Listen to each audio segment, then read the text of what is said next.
Okay, so I want to show you a few things to help you get caught up in the course. As I mentioned when we spoke on the phone, we're just finishing chapter 2 this week. So even though this is the fourth week, you're not that far behind because we went real slow in the beginning because I wanted everybody to get the foundation.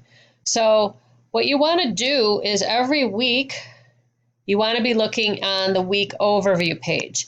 And I would go back to the beginning, the very first overview page, because I have videos on here that I think will be very helpful to you. So if you go to the week 1 overview page, if you go down to resources, so here is entering transactions in a worksheet. So if you go to this, I've uploaded it to YouTube, and here's me demonstrating.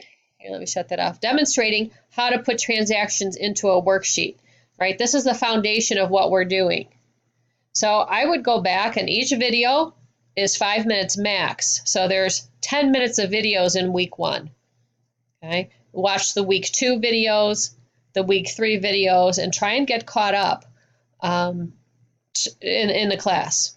So then the other thing is when you're in my accounting lab, okay, when you're on the course home, there's this study plan. And so if you go there, you click on all chapters, go to chapter 1. Okay, so some things: use the accounting equation to analyze transactions. These are some problems that I think you should work on. So this is the one that we did for homework, this P1-41A, right? If you didn't do it, you can't get credit for it now, but I think you should do it for the experience of knowing how to analyze the business transactions. So the first transaction received $20,000 in cash in exchange for common stock. You're going to go ahead and enter $20,000 in cash, $20,000 in common stock. Then you check your answer. Okay.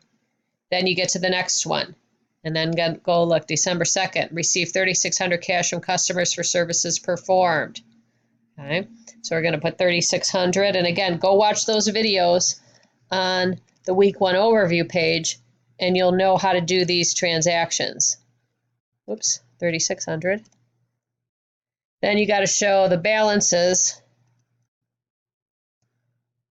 all the way across. And the instructions tell you if it's a 0 balance, you got to put in a 0. So you can go through, check your answer. Okay, and then you go to the next one, okay? So that would be a good one to make sure you know what changes in the accounting equation, because that sets you up for what you're going to do in chapter 2. Another one that would be good for you to look at when you're looking at chapter 1 is preparing the financial statements.